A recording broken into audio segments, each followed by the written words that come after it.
Bienvenidos de nuevo a Negocios Televisión, bienvenidos a las noticias del día, mirando ya la actualidad a las últimas horas, pendientes de Oriente Medio, los últimos movimientos por parte de la OTAN, Europa, que ve cada vez más cerca la adhesión de Ucrania, pendientes también de Rusia, que está acusando a Estados Unidos de romper los pactos nucleares, mientras, ojo, porque hay buques rusos que están acercándose, están poniendo en alerta precisamente a Estados Unidos, mientras la actualidad pasa por Hunter Biden. Ha sido declarado culpable hace apenas unos minutos y ya hay reacción por parte de su padre, por parte del presidente de Estados Unidos. Ha anunciado este martes que va a respetar el proceso judicial después de que su hijo Hunter Biden fuera declarado culpable de los 3 cargos en el caso criminal de armas de Delaware. Dice, literalmente, el propio Biden: aceptaré el resultado de este caso y seguiré respetando el proceso judicial, mientras Hunter considera una apelación, es lo que dice Biden en un comunicado. Añade que como padres de Hunter, él y su esposa Jill Biden siempre lo van a apoyar. Dice que muchas familias que han visto a sus seres queridos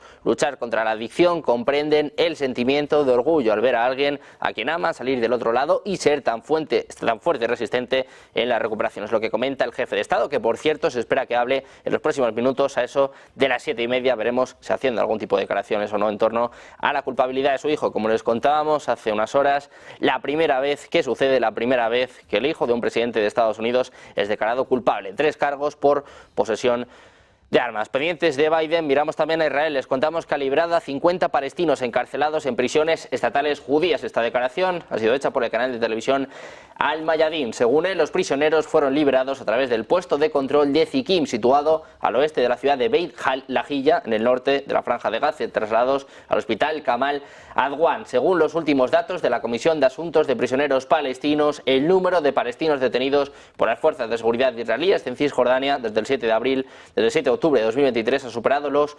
9.100 personas. Israel libera a 50 prisioneros palestinos, según está reportando Al Mayadin. Miramos también a un funcionario del gobierno israelí. Dice que la propuesta de Gaza permite a Israel lograr objetivos de guerra. Un funcionario del gobierno israelí está apuntando este martes que la última propuesta de Gaza permitiría a Israel lograr todos los objetivos que necesita antes de poder poner fin a la guerra. Añade que si Israel no pone fin a la guerra antes de lograr todos sus objetivos bélicos, no podría destruir las capacidades militares y también de gobierno de Hamas, liberando a los rehenes y garantizando que Gaza no represente una amenaza para Israel en el futuro. Es lo que apuntaba este funcionario a la agencia Reuters, que pidió, eso sí, no ser identificado. Dice que la propuesta presentada permite a Israel alcanzar todos los objetivos y que de hecho lo va a conseguir. Pendientes también del secretario de Estado de Estados Unidos, Antony Blinken. Dice que el primer ministro Benjamin Netanyahu había reafirmado su compromiso con una propuesta de alto el fuego en Gaza durante su reunión de ayer en Jerusalén. Dice Blinken que anoche se reunió con Netanyahu y que reafirmó su compromiso con la propuesta, agregando que la bienvenida de Hamas a una votación de la ONU sobre la resolución de alto el fuego redactada por Estados Unidos es una señal esperanzadora. Por su parte, el alto representante de Hamas, Osama Hamdan, ha afirmado este martes que la presencia del secretario de Estado de Estados Unidos, Antony Blinken, está obstaculizando el proceso hacia un acuerdo de alto el fuego entre Hamas e Israel. Dice que Blinken es uno de los obstáculos para llegar a un acuerdo porque actúa únicamente según los deseos de Israel. Añade que el problema en toda la situación es la postura de Estados Unidos y que Blinken necesita ser más preciso, al tiempo que enfatiza que los intentos de presionar a los mediadores no van a cambiar la posición de Hamas. El propio Blinken aseguraba el compromiso de Netanyahu. Además, decía que la propuesta presentada por Estados Unidos y aprobada por el Consejo de Seguridad de las Naciones Unidas podría ser un paso esperanzador en el caso de que Hamas termine también aprobándola.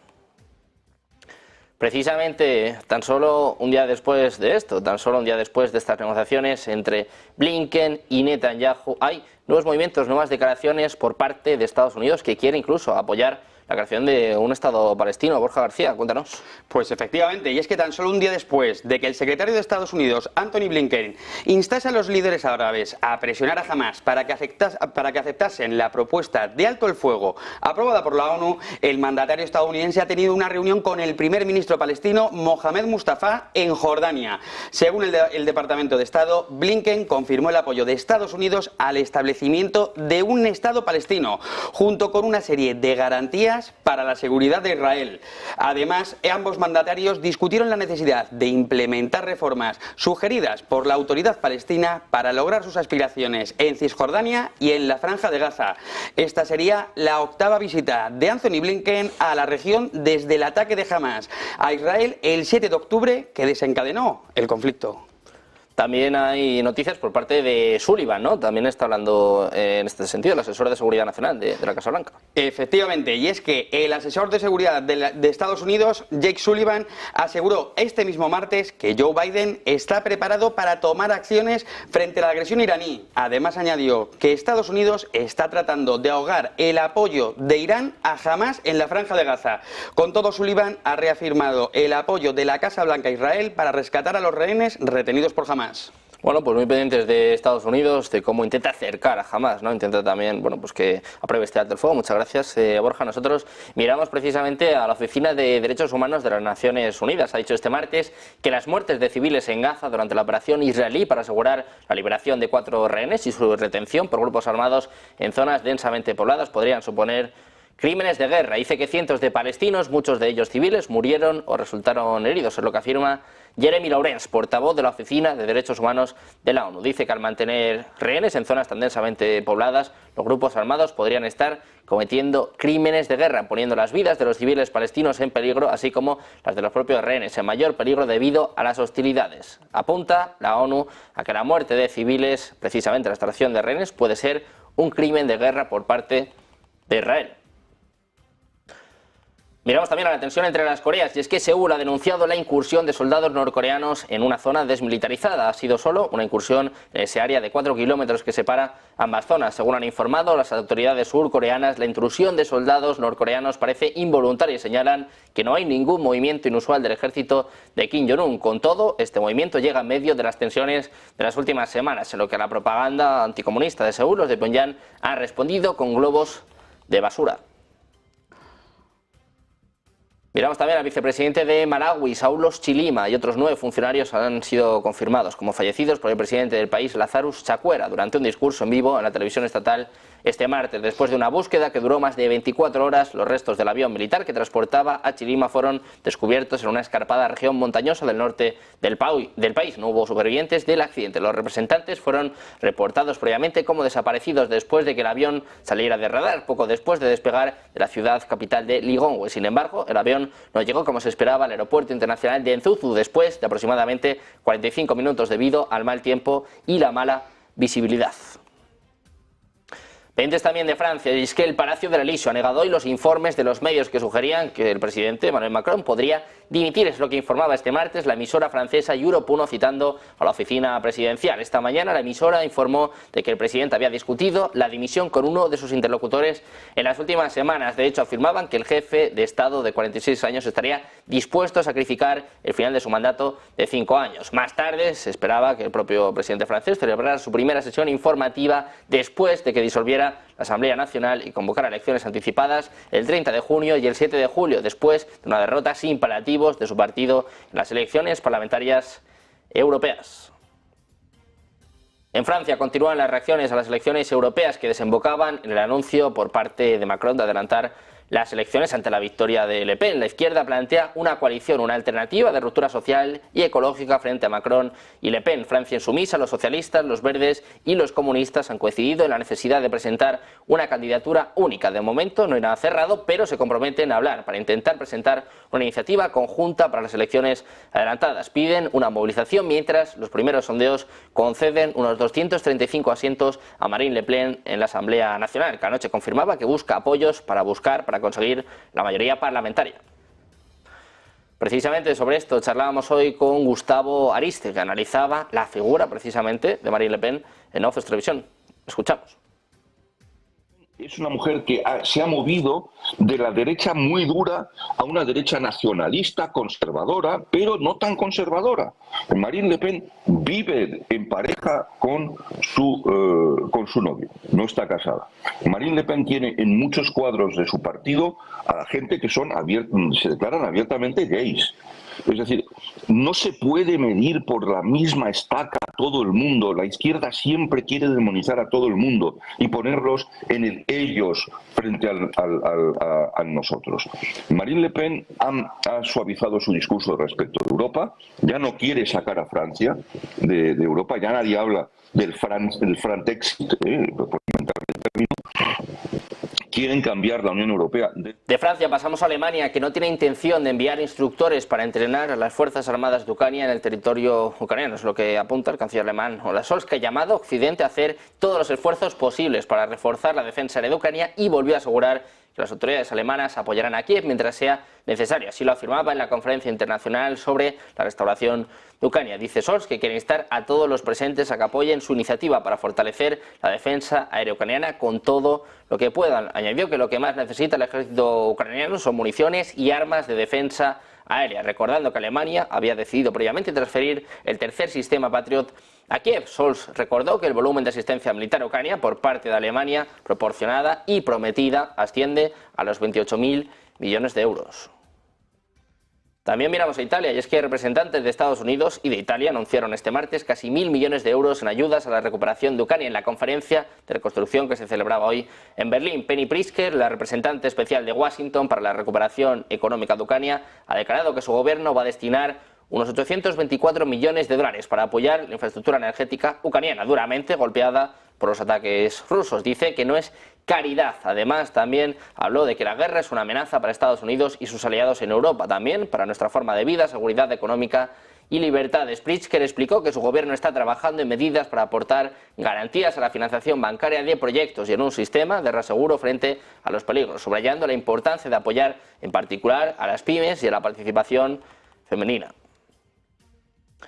También miramos a Europa, y es que la Unión Europea va a iniciar las negociaciones sobre la admisión de Ucrania a finales de junio. Así lo afirmaba la jefa de la Comisión Europea, Ursula von der Leyen, en la conferencia sobre la restauración de Ucrania en Berlín. Dice von der Leyen que la Unión Europea debería comenzar las negociaciones sobre la admisión de Ucrania a finales de este mes. Anteriormente, Financial Times, citando fuentes en Bruselas, informaba de que las negociaciones comenzarían el 25 de junio. Se pospusieron desde marzo hasta las elecciones al Parlamento Europeo para no estropear los resultados de los partidos pro-ucranianos. Von der Leyen también hablaba de los activos rusos congelados. Se destinan para Ucrania. Lo escuchamos.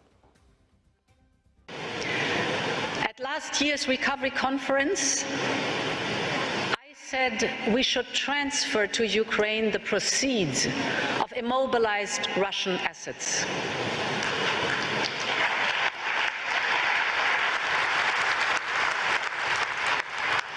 Now we are making it happen in line with international law and while ensuring stability of financial markets. Around 1.5 billion euros from the windfall profits will become available in July. 90% of these funds will go to defense, 10% to reconstruction, and later this week, the G7 summit, we will further discuss how Ukraine can benefit even quicker and even more from the proceeds of the immobilized Russian. Mientras tanto, la Comisión Europea ha propuesto también en las últimas horas, este martes, prorrogar un año más, hasta el 5 de marzo de 2026, la protección de la Unión Europea para los refugiados ucranianos, que actualmente ascienden a 4,2 millones. El Ejecutivo Comunitario considera que la extensión es necesaria debido a los continuos ataques de Rusia sobre infraestructura civil y crítica en toda Ucrania, que dice impiden el regreso seguro de los refugiados, según apuntaban en un comunicado. La Comisión va a presentar esta propuesta a los ministros de Justicia e Interior de los Estados miembros el próximo jueves en el seno del Consejo de Justicia y Asuntos de Interior, que se va a celebrar en Luxemburgo y al que corresponde la decisión de validarla. Pendientes también de la OTAN, del secretario general Jens Stoltenberg ha dicho este martes que la Alianza Atlántica está dispuesta a dar todo el apoyo necesario a Ucrania para ayudarla a ganar su guerra contra Rusia, pero dice que no se va a implicar directamente con medidas como la defensa antiaérea transfronteriza. Dice Stoltenberg que la OTAN y sus aliados han dejado claro desde el principio que están dispuestos a apoyar a Ucrania, es lo que decía en una rueda de prensa junto al presidente de Letonia. En este sentido, también ha hablado sobre la participación de la OTAN en el conflicto. Dice que no quieren formar parte. No sé si están a tiempo. Escuchamos. Well, NATO and NATO allies have made it clear from the beginning that we are ready to support Ukraine, and NATO allies have provided unprecedented support to Ukraine. but NATO allies have also made it clear that we will not be party to the conflict, meaning that we are helping Ukraine with ammunition, with training, with military equipment, and I urge allies to sustain and step up that support, and I'm confident that allies will agree to do so. But at the same time, NATO has not sent in combat troops. We are not party to the conflict. We need to remember what this is. This is a war of aggression. Russia attacked another country, attacked Ukraine, and Ukraine has, according to international law, the right to defend itself, and we have the right to help Ukraine uphold the right of self-defense, and we will do that in ways that doesn't make NATO allies party to the conflict. Sin embargo, también ha recalcado que los aliados también han dejado claro que no seremos parte en el conflicto, cuando fue preguntado por si la OTAN ve con buenos ojos la idea de que los países fronterizos con Ucrania utilicen sus misiles de defensa antiaérea para proteger las zonas adyacentes de ese país.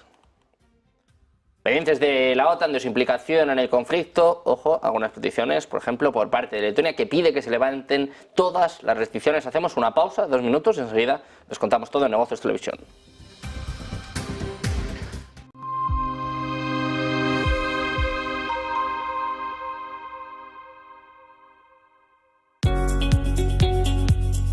En Arkia Banca nuestros clientes son lo primero. Por eso les ofrecemos soluciones de inversión personalizadas y adaptadas a su perfil de riesgo. Nuestro método: diseñamos una estrategia a largo plazo combinando fondos consolidados y diversificados tras realizar un exhaustivo análisis de los mercados y las tendencias globales. Arkia Banca. Cuidamos de su patrimonio como si fuese nuestro. Creemos que la sociedad actual necesita más arte y más color. Le da a la gente la oportunidad de asimilar diferentes perspectivas. Es realmente un placer pintar este cuadro, porque es una hermosa imagen para comenzar. Lo último que pintaremos es el auricular en vez del pendiente. Using a classic and merging it with modern. This is very provoking. ¿Quieres invertir en bolsa? Déjame enseñarte algo. Él es Guille, compra acciones de empresas de videojuegos. Y él es Javier, invierte en acciones del mundo del motor. ¿Pero cuál es la comisión? 0 comisión. Abre tu cuenta de cliente totalmente online e invierte en acciones y fondos cotizados sin comisiones hasta 100.000 euros al mes.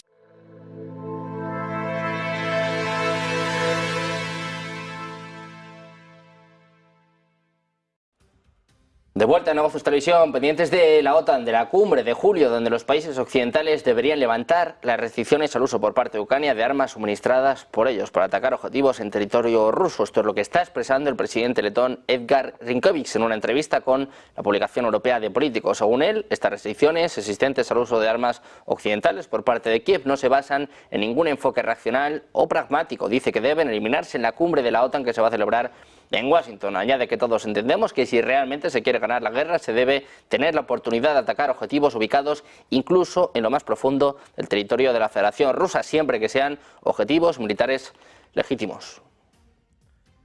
Precisamente los presidentes de Rumanía, Polonia y Letonia están preocupados por lo que denominan actividades híbridas malignas en territorio de la OTAN, según afirman en una declaración hecha pública hoy martes, coincidiendo con la reunión del Grupo B9 de miembros orientales de la Alianza Militar en Riga, según informa Reuters. Dicen que las malignas actividades híbridas de Rusia en los países de la OTAN son una fuente de profunda preocupación, es lo que apuntan los presidentes de Rumanía, Polonia y Letonia en un comunicado. En este sentido, los países del flanco oriental de la OTAN dicen que Rusia está usando tácticas que van desde sabotaje y ciberataques hasta migración ilegal para desestabilizarlos debido a su apoyo a Ucrania.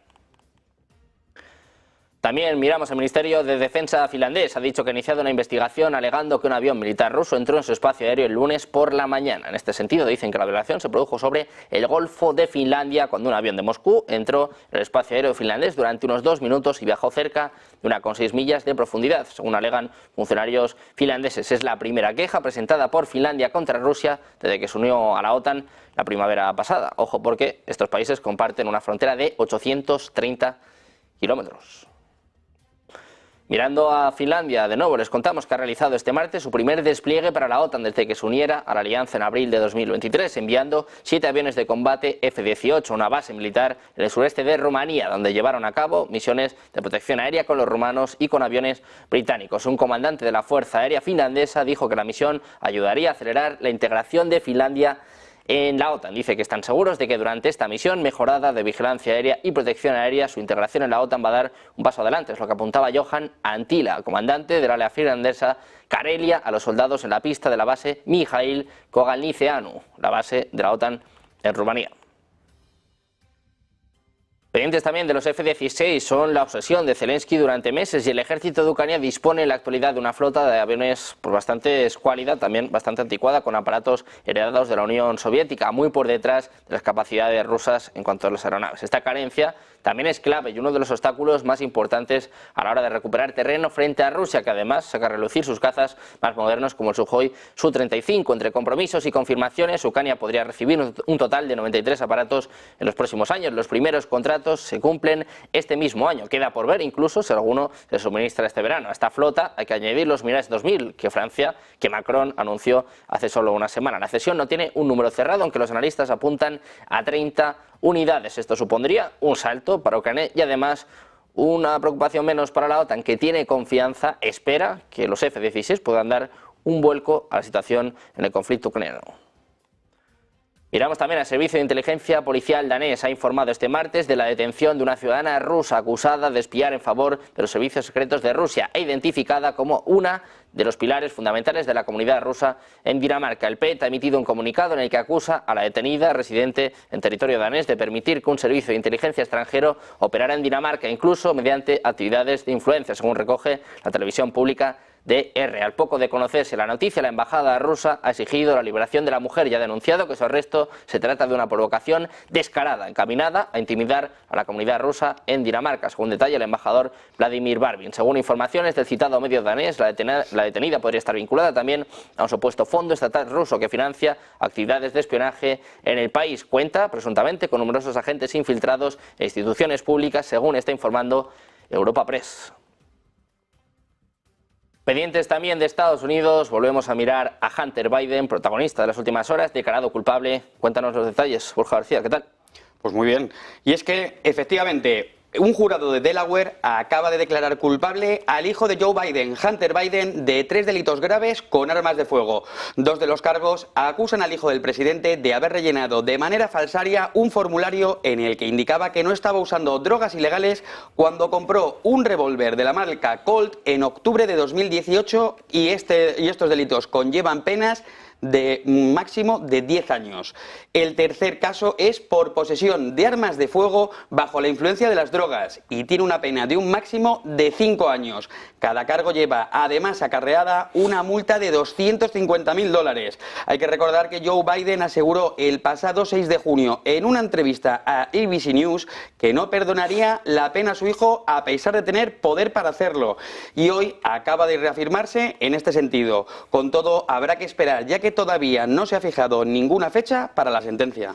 Bueno, pues vamos a ver qué pasa con el hijo de Joe Biden, pendientes también precisamente del presidente de Estados Unidos, se va a hablar en los próximos minutos, mientras Estados Unidos además ha dado un vuelco y es que ha permitido el uso de sus armas al batallón Azov, prohibido en Rusia por extremista y terrorista, por considerar que tenía vínculos neonazis. Sin embargo, ahora el gobierno de Biden ha levantado esa prohibición en medio del conflicto en Ucrania. De acuerdo con Washington Post, la administración de Joe Biden ha decidido levantar la prohibición al batallón acusado de violaciones humanitarias. Dicen que después de una revisión exhaustiva ha superado la investigación LIGI llevada a cabo por el Departamento de Estado de Estados Unidos, una ley que impedía que la ayuda militar de Estados Unidos se destinara a unidades extranjeras de las que se demuestre fehacientemente que han cometido graves violaciones de los derechos humanos.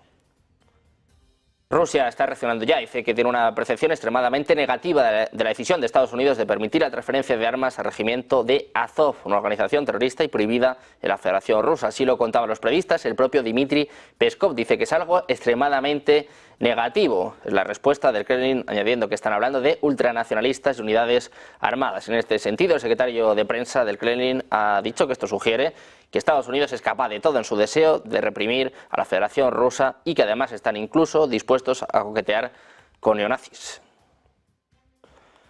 Pendientes también de los activos navales y aéreos estadounidenses que parecen estar siguiendo a los buques de guerra rusos que pasaron por la costa este de Florida en su camino hacia el puerto de Cuba, según revelaron datos de seguimiento marítimo y aéreo de fuente abierta. Los analistas de inteligencia de código abierto OSINT publicaron actualizaciones que muestran al buque guardacostas Sea Stone y varios destructores de la fragata de la Marina Real canadiense viajando hacia el sur por la costa de Florida, supuestamente siguiendo a los barcos rusos que se dirigían a Cuba. Por encima de ellos, al menos un P-8A Poseidón de la Marina de Estados Unidos parecía estar realizando vigilancia. Miramos precisamente a estos buques rusos. Les contamos que el submarino ruso de propulsión nuclear Kazán y la fragata Almirante Gorskov están practicando el uso de armas de alta precisión en el Océano Atlántico. Es lo que apunta este martes el Ministerio de Defensa de Rusia. Los ejercicios implican atacar objetivos desde una distancia de más de 600 kilómetros, según apuntaban en un comunicado, y siguen a un ejercicio de fuego antiaéreo. Los barcos de la Flota del Norte realizan ejercicios en el Océano Atlántico con el uso de armas de alta precisión a una distancia de más de 600 kilómetros, según informa el Ministerio de Defensa ruso. Dicen que un heterogéneo grupo de ataque naval táctico de la Flota del Norte, formado por el crucero submarino misilístico multipropósito Kazán del proyecto 885M y la fragata Almirante de la Flota de la Unión Soviética Gorskov, está realizando misiones de larga distancia y además, dice, han comenzado a realizar ejercicios sobre el uso de misiles de alta precisión en el Océano Atlántico. Las tripulaciones de una fragata y un crucero submarino de propulsión nuclear practican el uso de misiles de alta precisión mediante simulación por computadora contra objetivos navales que representan grupos navales del enemigo convencional y que se encuentran a una distancia de más de 600 kilómetros. Precisamente Rusia dice en las últimas horas que no forma parte de una alianza nuclear con China y Corea del Norte, por lo que sus arsenales nucleares deberían contarse por separado, es lo que dice el ministro de Exteriores ruso Sergei Lavrov después de la reunión ministerial de los BRICS. En cuanto a los arsenales de China y Corea del Norte y los arsenales estratégicos de Rusia, dice, no somos miembros de una alianza de ninguna manera. Es lo que apuntaba cuando se le preguntó si podrían resumirse sus arsenales nucleares. Según el máximo diplomático ruso, lo único que une a estos tres países es que han sido proclamados objetivos de la política agresiva de Estados Unidos y sus aliados. El Kremlin ha destacado este martes la importancia de los ejercicios nucleares tácticos, cuya segunda etapa comenzó horas atrás en medio de decisiones hostiles de países europeos y de Estados Unidos. Dice que estas provocaciones ocurren a diario, por lo que por supuesto este tipo de ejercicios y el mantenimiento de la preparación para el combate son muy importantes para nosotros, es lo que apuntaba Peskov en su rueda de prensa diaria. Agregó que la tensa situación en el continente europeo se agrava con nuevas decisiones hostiles de las capitales europeas y de Washington sobre Rusia.